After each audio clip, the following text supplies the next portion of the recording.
You on speakerphone if you don't mind. Okay. Okay. Here we go. You there? Yeah. Okay. So basically, I've spoken to Janet a number of times. I've gotten a lot of information from her. I have the transcripts of your interviews with people. Okay. I have her chapter 10, the pieces of it. She's going to get me more information on the survey that was done. And, you know, I haven't gotten all the way into all of this material. I'm just assembling the pieces right now. So what I wanted to talk to you about today, if you have time, is just simply, I wanted to know more about how the idea came about. I'd like to get more detail about the Valerie Jarrett and your involvement with the conference of women and girls, and basically define the concept as clearly as possible. Okay. So, do you have time to talk to me about just starting off where it started? Absolutely. And are you recording this? I am. Yes. Great. Okay. So give me one question, and I'll answer it, because that was like 5. I know. So Okay. let's start. And then when I have to get into the elevator, when I get over to the Waldorf, I'll tell you I got to go. And then there's one phone call in the next 2 hours that I'm going to need to take, and I'll tell you I have to go for that. Okay. I'd like to know where the idea of the book came from. It came from my own personal story, my own struggle to get my value and understand my value over the past 25 years of my career. But it came to a head in my experience at MSNBC and watching Joe push things through, watching him get ideas through, get concepts through, and watching him do it with ease and might and sort of determination. And finding that I can do it for him and for the show, but not for myself. And it really came to a head in my last contract battle with MSNBC, because I was worth so much more than I was being paid, and he knew it and I knew it, and we had this imbalance between us that I thought would ultimately kill our show. And I had a big decision to make. And everything I did was like everything I had done in 20 years of running and gunning and trying to get ahead, and everything I did was wrong and not authentic. And I just found myself thinking, am I just the biggest idiot on the face of the earth? Here I am, looking like this strong, successful woman to the rest of the world who can take on the political hotshots around the set and handle the guys, and yet I am the lowest paid on the set. And I am feeling as big an idiot as I did 10 years ago, 15 years ago, and 20 years ago. I felt contractually and in the boardroom way in over my head. And it wasn't where I should have been at 42, 41, 43, where I am now. And it just culminated in a thought process about what keeps women back. Because I kept seeing all these headlines about our salaries are still not where they're going to be, where they're supposed to be. Women still make less. Women are not in technology. Women have broken glass ceilings. Hillary Clinton has run for president.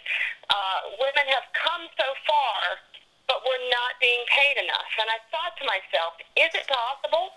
Is it possible that I'm not alone? And that maybe other successful women have had some of the same problems, or am I alone? Right. And I started talking to them, the women who would come on our set, these impressive, incredible women, and they would all say, oh, no, that's like Krista Freeland came to me for advice, and my God, when she was changing jobs, she was doing the same thing I was, undermining herself, undercutting herself, undervaluing herself, and not thinking she was worth, Reuters paying for her move, or whatever it was.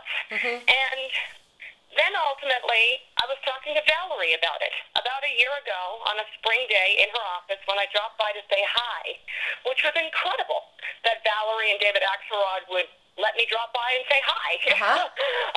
And we started talking about work-life balance. And I was saying how absolutely crazed I was, traveling the country, covering this election, covering this presidency, loving every minute of it, and having just written a book, and that I I have an idea for another book, but I just don't think I have the time to write it. I just don't have enough time with my family. I don't have enough time for anybody, and I probably shouldn't do it. And she asked what the idea was, and we were just chatting. This wasn't like, I didn't go to her about this, and just kind of wavered there. And I told her what the concept was, and she said, oh no, you have to write this book. This is important. This is the next part of the conversation. And even more, this book is in you. You have to write it. It's so important. And then she proceeded to tell me about the White House Council of Women and Girls and their efforts for, Equal Pay Day and the Lilly Ledbetter Act and all these things that they had going. And that, this is something that she is so focused on, and that this White House is really focused on, and they've got people in the White House, on the council, dealing with this on every level, whether it be access to capital, which they were working on that report that came out 2 weeks ago, or, equal pay. This is the next conversation. And she goes, in your story, and what Joe and you have done together, that really matches. That really matches the vibe of the conversation, the where we are in this. Because we've gotten really far. Women around the world, but we're not getting our value. Do you want, can I interrupt you for just a minute? Do you see this as, obviously your audience, you're speaking to women, but do you want that to be the selling point of the book? Do you want that in the title or subtitle? Do you want it to say this book is specifically for women, or do you want it to be more general? I gave Judy Hottinson an idea yesterday that I liked better because it didn't have the word women in it. I forget what it was. Okay. Let me look at my BlackBerry right now. What I sent her. Stay right there. So you do want it to be speaking specifically to women?